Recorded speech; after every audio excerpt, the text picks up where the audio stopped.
যারা ঈমান আনবে, যারা অন্তরের ভিতরে যারা ঈমানটা রাখবে, তাদেরকে দুনিয়ার কোনো শক্তি তাদেরকে পরাজিত করতে পারবে না।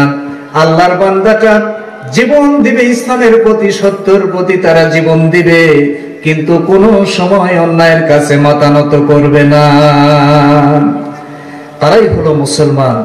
আপনারা জানেন আজকে তামাম পৃথিবীতে মুসলমানের সংখ্যা 200 কোটিরও বেশি, অথচ পৃথিবীতে মার খায় কারা?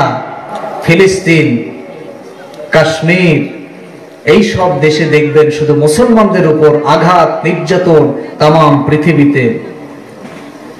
অথচ যেই সময় মুসলমানের সংখ্যা কম ছিল, অথচ তামাম বিশ্বকে জয় করেছিলেন, তাই কিনা? কারণ কি?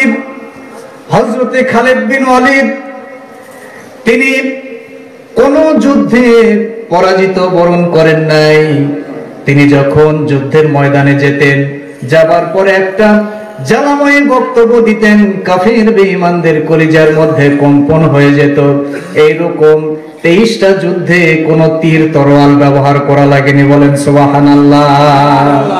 ওমর রাদিয়াল্লাহু তাআলা আনহু মাঝে মাঝে জিজ্ঞাসা করতেন, ভাই খালিদ রে, তুমি যে লক্ষ লক্ষ সেনাবাহিনীদের মধ্যে ঢুকে যাও, তোমার দিলের মধ্যে কি ভয় লাগে না? প্রাণের ভয় নাই নাকি?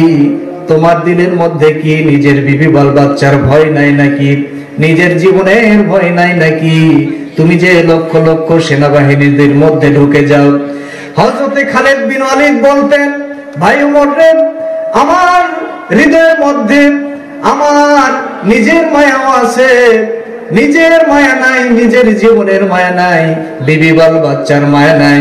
আমার হৃদয়ের মধ্যে একমাত্র আল্লাহর ভয় আর রাসূল কামলেওয়ালা জনাবে মুহাম্মদুর রাসূলুল্লাহ সাল্লাল্লাহু আলাইহি ওয়াসাল্লামের মায়া। আল্লাহর ভয় আর রাসূল সাল্লাল্লাহু আলাইহি ওয়াসাল্লামের মায়া, এই দুইটা যখন আমার মধ্যে কাজ করে, দুনিয়ার কোন কাফির বেঈমান আমার কাছে বিজয়ী হতে পারে না, বলেন আল্লাহু আকবার।